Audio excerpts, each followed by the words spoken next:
Not too many cars on the road, but the cars that we do see, he is passing quite easily. Again, if you're just now joining, this all started around 10:30 this morning in San Bernardino North, near towards the Barstow Sheriff Station. That's who originally responded to this call.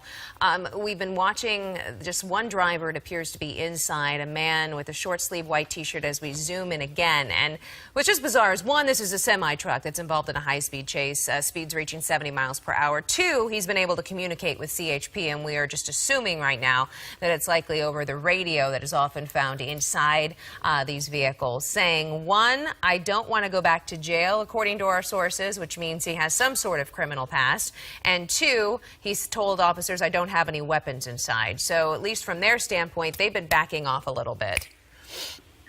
Yeah, basically the company does transport hazardous materials, electronic waste, and sometimes radioactive waste. So, and with everything being said, you've got to take that into account, where you don't want to force him to go at a very high rate of speed, lose control, and then cause a hazmat type of incident. Is there a way to look at this semi, the way it's driving, and to figure out if it is empty or not? The only way to know that is to contact the company and find out what the trailer was hauling. But it looks like it was intact with the trailer and the cab, so it may be a full laden vehicle or it may be an empty vehicle, but the way it looks like it's driving, it looks like it does have some cargo. Oh, man. And Bruce, but you've also been able to watch it this way, that this truck has been moving, and it's your belief that this driver has some experience behind the wheel of a semi? Officer Alvarez? Yes. Oh, yes, we have you online. So we are watching the situation take over with this semi-truck. Now, what do you do in this case? What's the best tactic, safest tactic for this situation right now? Well, we hope that the safest resolution would be that the gentleman pulled over and, hopefully does not have any weapons and just surrenders on his own. It's what we'd like for him to do. Well, tell us what you know about this driver. We understand there's been some communication with a relative. Can you go into any more detail about what you know about the driver? I can't confirm any of that information right now. We just know that the trailer was stolen, reported stolen this morning. A sheriff's deputy located it and then requested us to take over once the vehicle was on the freeway, and that's when we initiated the pursuit. That started about 10:30 this morning. We're following right now, and they've left messages, have not been able to reach anyone there. Officer Alvarez from the CHP told us they're just not sure what is being transported in this truck. Yeah, they were saying that this truck was stolen this morning. A sheriff deputy located it and requested CHP assistance, and that's when they got involved in this pursuit here. As we are watching this closely, there's that truck there, Megan Reyes overhead, still going eastbound on the 10, right, Megan? Yes, and I wanted to show you that was a CHP airplane. We don't see that too often in LA city limits. They do have helicopters, but they are a great asset. The pilots are outstanding, flying those airplanes, assisting those ground units. We're on the eastbound side of the Interstate 10.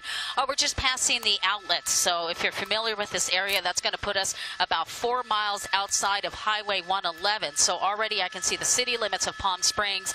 No doubt Palm Springs may already be aware. Listen, there might be a pursuit coming into your jurisdiction.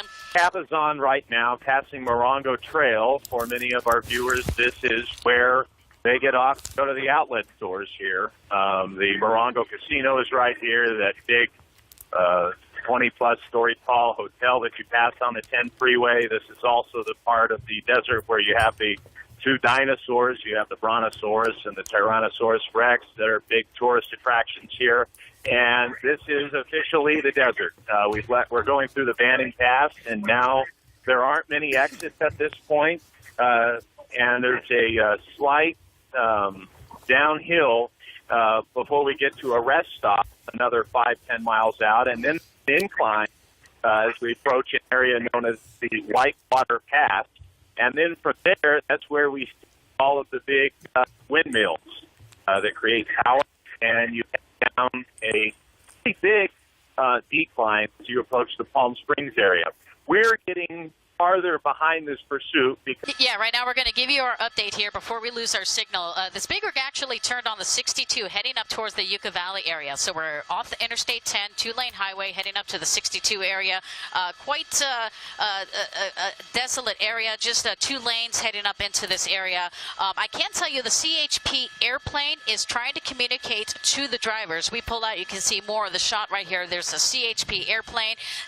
Right there, this guy is trying to communicate via two-way to the driver, telling them to pull over, but so far no response. That CHP airplane right there is calling down the position to those units there. These are CHP officers out of the Indio office. So this big rig off Interstate 10 heading up to the 62 now, up toward Yucca Valley, and we're going to have a pretty steep incline here coming up shortly. We may be in and out of our signals depending on the altitude for News Chopper 4, but we are following this pursuit, and so far we haven't seen any accidents or any high speeds, going about 60 to 75 miles per hour, but I imagine those speeds are going to definitely decrease as we have a steep incline coming up here shortly.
Looks like people are waving to him, cheering him on a little bit.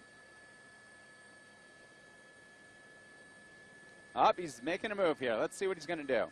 Making a left turn or a U-turn. Looks like he's going to make a U-turn. Deciding to go back westbound now on Highway 62. Let's see what he does here. He's going to continue on. That's what it appears. So he is now going to backtrack. There's more people and kind of back off. Not really a wise idea to do during a pursuit, even though this one, although big rig, rather benign, you know, in terms of what we've been hearing. The driver's been communicating with officers, and what we've seen, just not this real intense type of situation that we've seen with so many high-speed pursuits. It's been at the speed limit.